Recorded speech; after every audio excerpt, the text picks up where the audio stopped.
What's up, watch guys? This is Chris Eubank Jr. and this is my collection.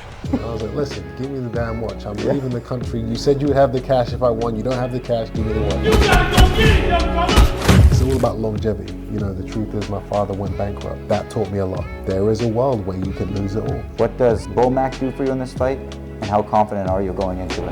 I wanna see you make history again. Is Crawford next? Was that time apart from your dad? Do you think it was necessary? This watch I actually bought after my last fight. Your brother had passed. I'm very sorry to hear that. Did these adversities fuel you? This was one of the first expensive watches I ever bought. So I heard you got fined almost $500,000 leading up to the fight. I think one day that watch will be worth a lot of money. I think it will. I think it will. What's up, guys? For the first time ever, Chris Eubank Jr. here will be sharing his watch collection with the world, exclusively here on WatchGuys. I'm Robertino. I'll be your host for this episode. Today, we're in London with a very special guest, a man that needs no introduction, UK's middleweight king of boxing, and one of the greatest prize fighters in the sport of boxing. Chris, thanks for being here. Good to see you, man. Appreciate it. This November the 15th, guys, Chris is going head-to-head against Benn in a rematch titled Unfinished Business. In their first bout, Chris ended up victorious in a fight many people are calling the greatest they've ever seen. Chris, we watched the fight at our office. I made everyone watch your fight, and we couldn't believe it. How do you top it? It was crazy. That is the million-dollar question. How do you surpass a fight like that? Yeah. It's not going to be easy. But it's funny because my job is to go out there and stop this guy. Going to war for 12 rounds, which people love to see, it may not happen. You know, we don't get paid for overtime. Either way, it's going to be exciting. It's going to be a fun fight. The styles gel perfectly. Yeah. We are two fighters that don't take a step backwards. We don't retreat. We don't look for ways out. We're not running around the ring like you see a lot of guys do these days. Yep. We're there to throw punches, man. We're there to take punches. We're there to push through the fire. So I'm excited. We're all excited. Because we're here on Watch Guys, when you mention the word watches, they're jumping off their seat. They can't wait to see your watch collection. But I got to ask you fight questions because I'm excited about it first. Sure. You mentioned the rounds. Fighters don't get paid to go into extra rounds. No. Because there's, people say some fights are rigged. I mean, listen, you have influencer boxing. You have, you have that side of the sport, which I can't speak on. I don't know. Right. The protocol for some of those exhibition matches, but in the pro ranks, No. There's no fixing, there's no fake. Yeah. Not as far as I'm aware. Maybe some gangsters had to put a bet on a fight back in the day, and told a fighter to take a knee in a certain round, but I don't think that happens that much anymore. For me, it's all about leaving it all in the ring. The worst feeling you can ever have as a fighter is getting out of a ring after a fight and thinking you could have done more. Knowing you could have done more. Regret is something that I hate. It's something that haunts me. It's something that I'm truly afraid of. So whenever I go into that ring, I make sure that I leave every ounce of energy in that ring. We see it. 35 years ago, your dad faced off against Nigel Benn. Started one of the greatest rivalries in boxing. They did a rematch. I believe it broke many records for British boxing. It was one of the most attended fights. Is this rivalry deeper than boxing? I think it is. It's bloodline, it's legacy, it's something that's never been done in the sport, where you've had two world champions in my father and Nigel Benn, who fought massive fights in the UK, and then 35 years later the two sons have grown up to do the same thing. It's never happened. You said once in an interview, Benn will never triumph over a Eubank. That's right. That holds true. That's right. That's what I believe, and that's what I've got to make sure never happens. I can never give these guys the opportunity to say, we even the score. 70,000 people should fill the stadium at Tottenham. It's about the same as the Crawford-Canelo fight. There's a lot of people. Over 1 million pay-per-views they're expecting. Is there more at stake for this one? Is this bigger than the last fight? I think it is bigger, just because of the fact that the first fight was so successful. Now more people want to see it, want to be there. To be honest, I think the pressure's more on him. I've already had the victory, so for him it's about revenge. It's about get back. It's about the pride and and all of that. For me, it's about just, staying calm, cool, calculated, and doing what I know I can do, which is go out there and outbox this guy and outfight him if I have to. There's pressure on both sides, but I think for him especially, it's like everyone's like, man, you if you lose twice, that's it. His legacy's on the line. Yeah, both of you it is. It's crazy to think that, I'm going to be in a stadium filled with 70,000 people, fighting for my dynasty, my legacy, my family name, and it's around the corner, man. We were with Bomac just hours before Crawford's fight, with Crawford as well. Oh yeah. He looked really confident. Crawford looked really confident. You look about the same. You have the same look in your eye. What does Bomac do for you in this fight, and how confident are you going into it? I'm extremely confident, and I think that my new coach and trainer in Bomac, he brings a whole set of ideas and skill sets and strategies that I didn't have leading up to the first fight, and that's what we want. We don't want to go in there and do the same thing. We want to switch things up. We want to keep these guys on their toes. We want to catch them off guard. Right. Like you're more calm, poised, it seems, fighting, and Benn seems like he's really fighting with just going for it, I mean, that comes with experience. I'm 36 years old. He's 28.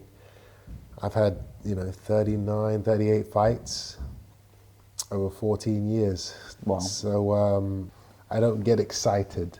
I don't let the occasion and the emotion overcome what I know I need to do in that ring. And that's just through experience. It doesn't matter how much I dislike the guy, what's happened, what's been said. I know I have a job to do. And I know the best way to do it is to stay calm, cool, and focused, not to let hate and anger and emotion play a part in how I'm going to fight. In 2022, your first fight with him, it was canceled for a reason I don't think you'll ever forgive him for. Maybe you can talk a little bit about that, but then you also have said that his speed and power, will, they've all impressed you.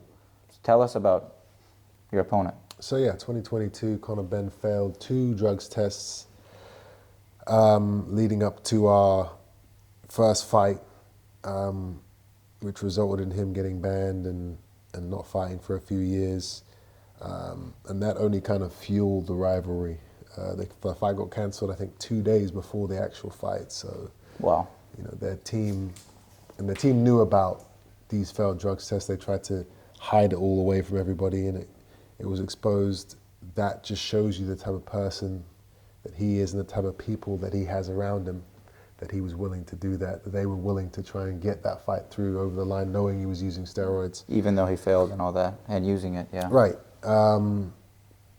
That was, it was huge news. It was a huge controversy, and it just made that victory in April all the more sweet, knowing all the things I had to go through, because I had to go through a whole camp, a whole weight cut, interviews, press conferences, training camps.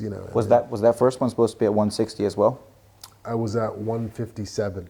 Wow. So yeah, they were cutting me down to a weight I'd never been to while he was taking steroids.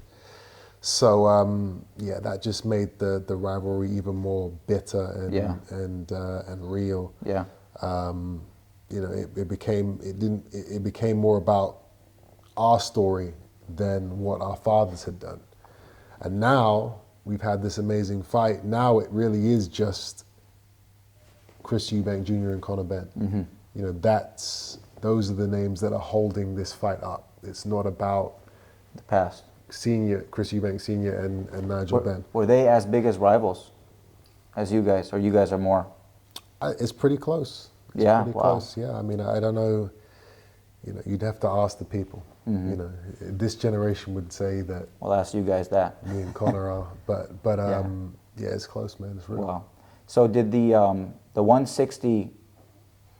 There's a 160 weight limit, and then there's a 170 rehydration clause. Right. I know last fight it left you dehydrated. You've said before. Are you more prepared for it? Is this something that you have to live with just to make the fight happen? I mean, I've been through it once, so yeah, I'm more prepared for it now. I kind of know how it feels. I know, what to do, what my body, how my body reacts to it. Right. I signed the contract, so that's something that I have to do. It's unfortunate, Terence Crawford didn't, give Canelo any weight restrictions or rehydration clauses. You know, he knew he could beat him. He moved Straight up, away. He moved up 2 weight classes and he did his thing. You know, Conor Benn obviously doesn't have that same confidence. It comes down to business. There's a lot of politics in boxing. You know, there's a lot of contracts, a lot of clauses, a lot of things that you have to negotiate and hash out with lawyers and accountants and all these things that people don't really know about. But yeah, if you sign a contract, you sign a contract, and we got to do what we got to do. How many weeks does it take, or months, to sign a contract for this fight specifically? It can take months. It can take years sometimes. Yeah, this was no quick thing. You know, to make this fight, a lot of things had to be done. A lot of things had to be agreed upon, and you know, I'm very happy that we ended up giving the public what they wanted. Was the rematch already a contract that was signed before the first one? Something that Yes. you guys signed after? It was already? Yeah. And how'd you determine the purse?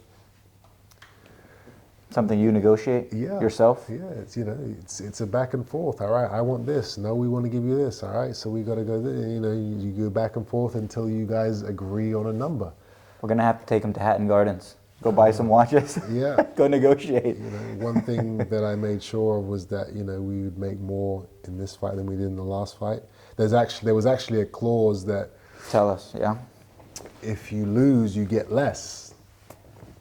But basically, there was an option. You could take the set purse for the rematch, or you could gamble. You could say, all right, well, if I win, I get more, and if I lose, you pay me less. I chose the if I win, you pay me more, and it worked out perfectly. You're a big poker player too, I've heard. I'm a little bit of a gambler, sure. Is it gambling though, poker? It is. There's an element of gambling for sure, but it's to me, gambling, real gambling, is blackjack. It's roulette. It's craps. It's, you know, my daughter's birthday is on the 13th, and I you know, so I'm gonna put $100 on 13 and pray that it comes in. That's gambling. Yeah. There's no skill. There's no technique. There's no math.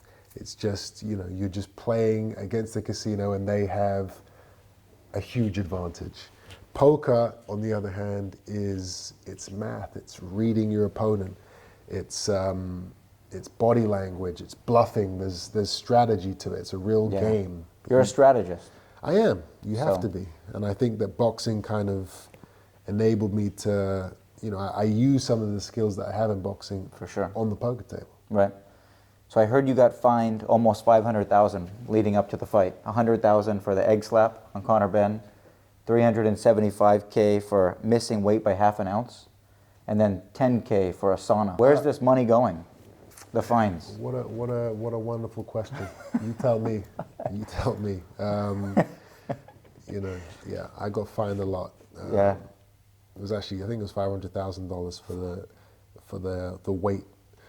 And Wow. you know, the weight that I missed, you know, it was 0.05 of a pound. Wow. So, you know, it's a fingernail. It's nothing. My weigh-in was actually sabotaged. You know, it was supposed to be a private weigh-in. I walk in and there's cameramen and media and journalists and team and people I just don't know, and you know, they can't be in there. By the time that we had gotten all these people out, I only had a set amount of time to make the weight, so that contributed to Oh my God. me missing the weight. It was a setup. You know, we just have to make sure for this rematch that everything is on the up and up, that there are no interferences. Have there been any interferences so far? So far, no. I haven't been in the country. You know, I've been training in Dubai. I've only been back in England for the last week or so. Smarter that way. These guys are tricky. Yeah, I mean, you know, listen, it's. I just wanted to do my camp out there, away from all the noise, away from the buzz of what London is right now, especially with leading up to the fight. And kind of just get away, clear my head, and Stay focus. focused, yeah. The weather's obviously great out there. But now that I'm back, I'm sure they've got a lot of things up their sleeve that they're waiting to send my way, and we're ready. Is a lot of it Hearn? Absolutely. Eddie Hearn, Matchroom, you know, these guys are my enemies. They do anything that they can to try and take me off track, to try and, you know, stop me from accomplishing my goal, my mission, which is to take out their golden boy in Benn. So you're the son of a legend, of course. You talk a lot about how that has, you know, comes with a lot of pressure living up to it. You guys spent a long period apart, and then the moment that you guys reconnected, just moments before the fight, it was really powerful, of course. Was that time apart from your dad, do you think it was necessary to kind of build your own identity? It was necessary for me as a man to kind of be happy, be at peace with the decisions that were being made in my career and in my life. I needed to take control.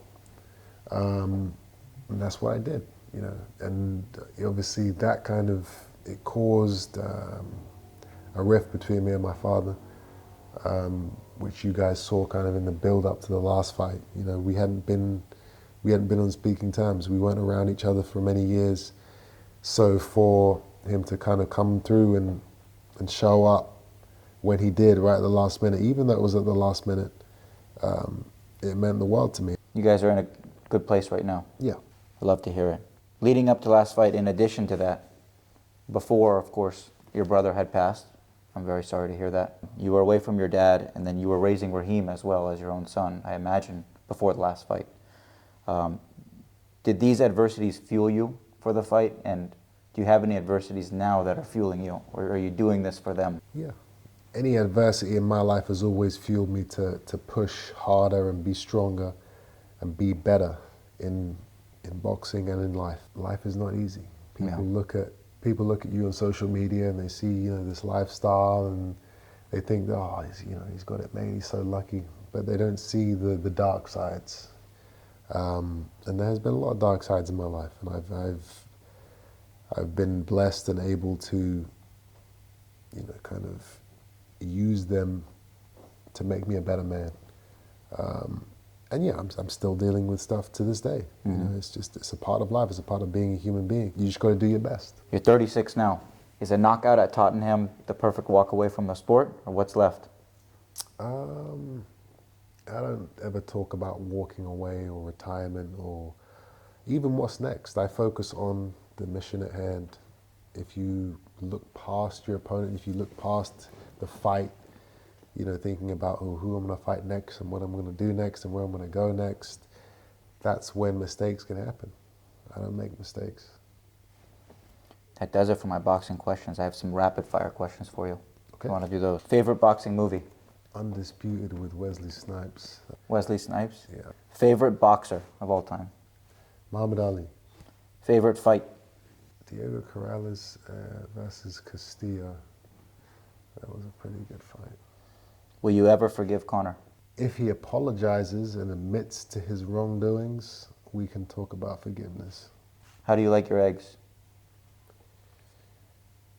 Cooked. Well done. What's the biggest hand you've ever won in poker? You mean the most amount of money I've won in one hand? Maybe $400,000. Well, biggest loss? In one hand or in one night? Probably a night. We'll do one hand. I've lost $300K in one hand. In one hand. Yeah. Favorite moment of your career? Walking into Tottenham Stadium in front of 70,000 people with my old man. Me too, dude. That was unbelievable. It really was. Is Crawford next? You know, what an honor that would be to share a ring with that man. I can't say if he's next or not. I don't know what he's going to do. All I know is, you know, my goal is to fight the best and to test myself as much as I can before I retire. If that means getting into the ring with a man like that, I would love to. Right. But yeah, who knows? All right.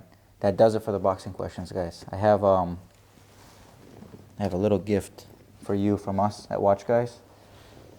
Real honor to be here and to have some of your time. This is for you, my friend. And there's a special engraving on the back. I'll go ahead and let you do that. Nice. What do we have here? Okay. This is Two-tone. A two-tone. I don't have a two-tone watch. Rolex Daytona. You don't have one? No, I don't. Not with yellow gold? That's sexy, right? I like there. it is. With the white dial too. I don't have a white dial on any of my watches. White dial is my favorite right now. It always looks brand new. With the two-tone, it hits really nice. That's beautiful. I'll let you look at the back. That's something special that I wanted to do for you. So I only give watches to winners. So I wanted to make a one of one. One of one, Eubank versus Benn, watch guys. That's it. I think one day that watch will be worth a lot of money. I think it will. I think it will. I think we're gonna have to. Let's try it. Let's try this puppy on. I'll take that one, you know? Let me see this though. So guys, we're gonna get into Chris's watch collection now. The first watch that he was wearing for some questions. It's a Patek Philippe, looks like 5711. How does that feel? Fits beautifully. It's nice, man. Thank you. Thank you again, appreciate it.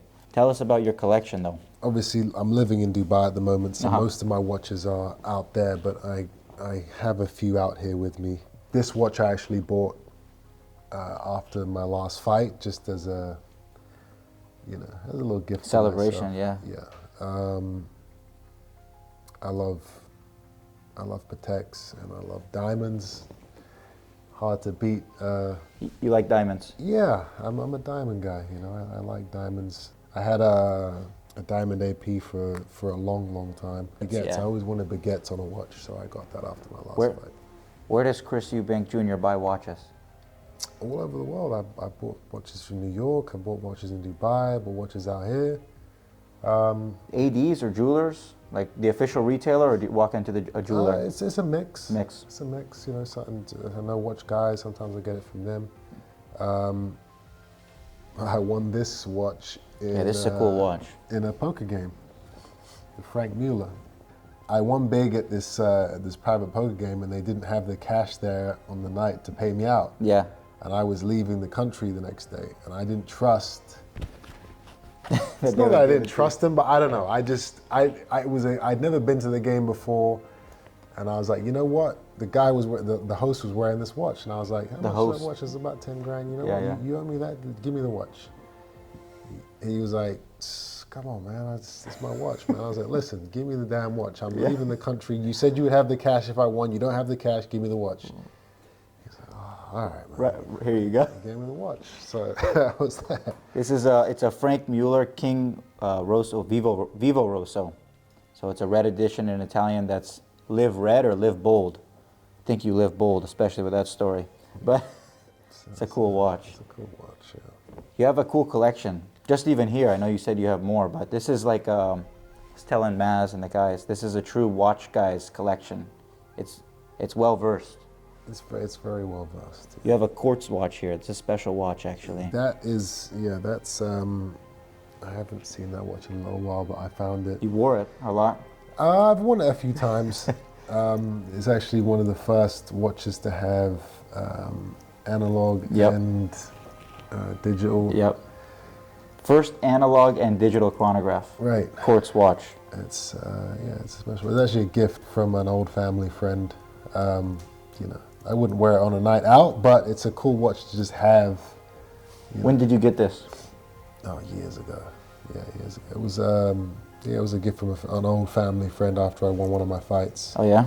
Yeah. This is like a true collector's watch right here. The watch nerds will probably go most crazy about this one. Really? Yeah, they like stuff like this. Yeah, I've always held on to it. Yeah. This is let's talk about this one. Breitling.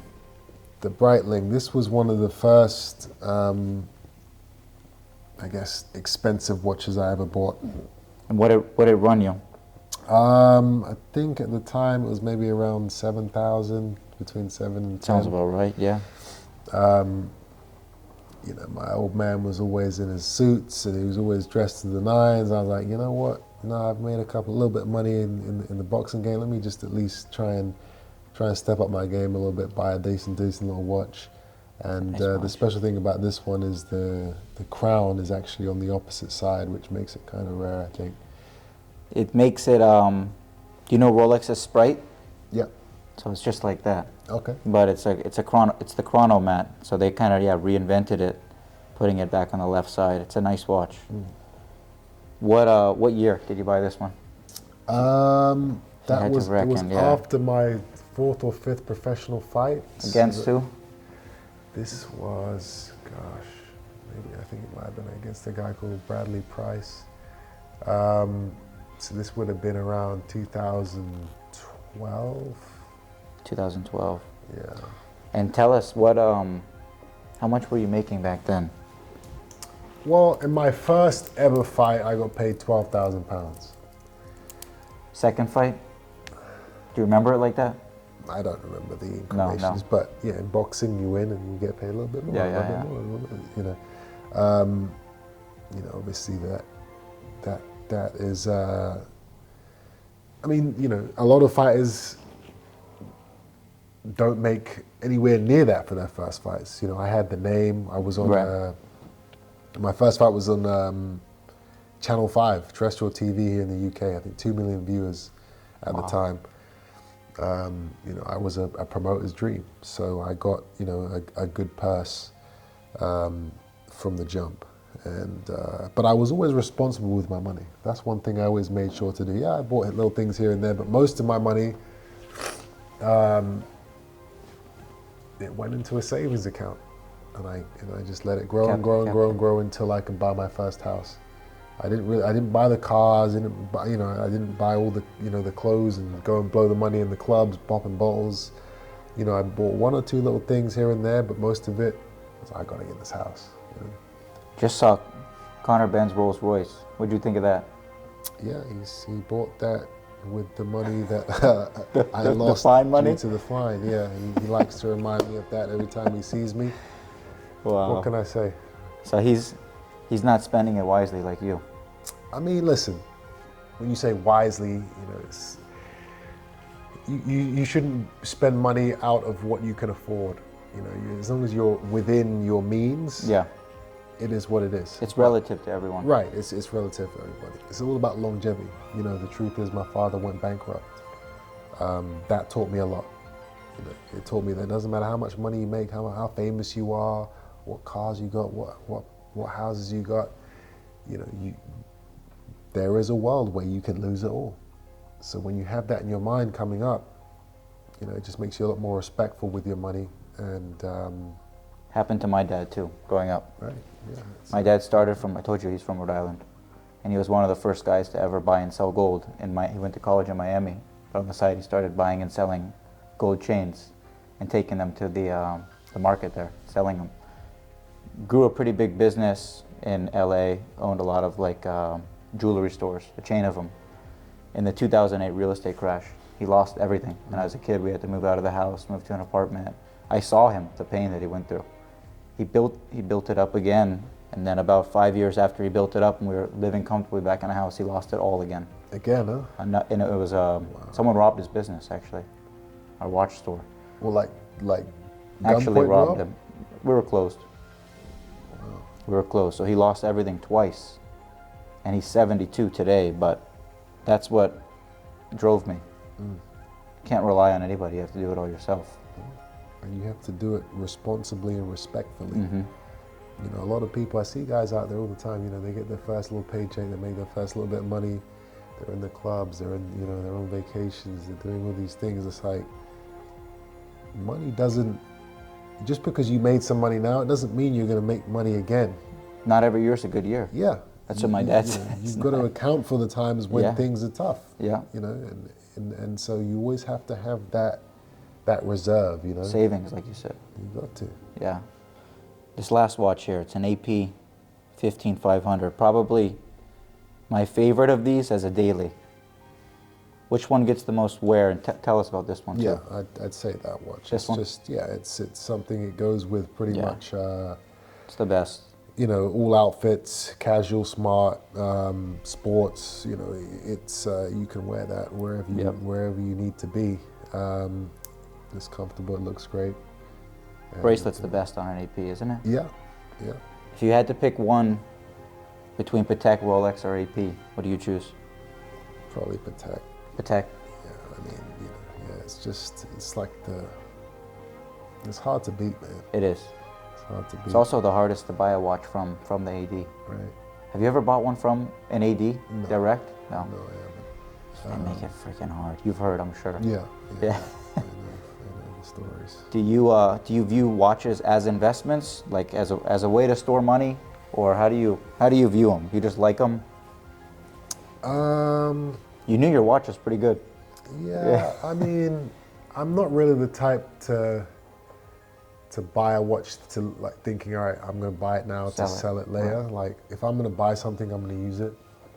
But for sure, I'm always looking out for good deals, and if at some point I want to trade a watch or switch a watch or sell a watch, then I want to make sure it's not going to lose value. But like stuff like this, it's like I didn't get that to sell it. There's certain watches it's just you just like them for what they are and you just use them. Yep. But who knows? Maybe I should get into the business of, because I have a lot of contacts. Yep. I know a lot of people in those industries that do that type of stuff. I don't have that mind. Yeah. Well, you know I'm good enough, definitely. I got a couple gifts for your son. I forgot. My nephew Rahim. For Rahim, yeah. Okay. Raising him as your son, right? Absolutely, yeah. So, this is the hottest. We just went to a watch show at Watch Pro. It's just down the street. This is the hottest kids watch in the market right now. Hottest kids watch. It's pretty viral. It's a really cool looking watch. Why it's viral for kids is it has the 12, 1, 2, 3, 4, so it's really easy for them to tell time. Okay. You can kind of train them like this. Okay. And it also shows you, 55, 60, 10, 5 o'clock, 10, Okay, so it's easy for them to tell the time. It's easy, and then on the back he can pop in and out these you got the black and the little white straps. Okay. This is what I always tell my customers when they buy a watch from us. Make sure the crown is screwed before he washes his hands or jumps in the pool or anything like that. Okay. If that crown's not screwed tight, it'll be a problem. Thank you, man. I appreciate it. Of course. Look, this is a little chain for him. Oh, you got Made a it for little his chain size. too, huh? Yeah. It should fit pretty good. It's a chain or a bracelet? Oh, No, it's a chain. that's a chain. This one's a little bracelet, a matching set. So bring it to him. It'll be cool. It'll be all iced out. You look like a little pimp rolling, a little 4-year-old gangster. Yep. With the chain and the watch. He was born into it. It's pretty cool, huh? Thanks, bro. Appreciate it. I got one more right here. Just take it. It's kind of cool. This is it's an Olympic watch too. Your Omega was an Olympic watch. Yeah. Now he has his own. It's an Olympic Eagle. Say I'm the Olympic Eagle. It's another quartz watch, but it's super cool. Okay. And I punched some holes here in case he has a really small wrist. He can put it all the way up there. Okay. This one's made for kids, so it'll fit right away. Perfect. You take them all, dude. That's for him. I appreciate it, man. I'll send you some pictures when we're. Yeah, please, yeah. Whenever you're in LA too, we'll take care of you. Yeah, listen. I live in Vegas part time, so I fly down to LA quite often. So. Even if you're around, just pop in and say hi. Sure. Appreciate it, bro. All right. Thanks, Chris. Thank you. Let's go to the gym.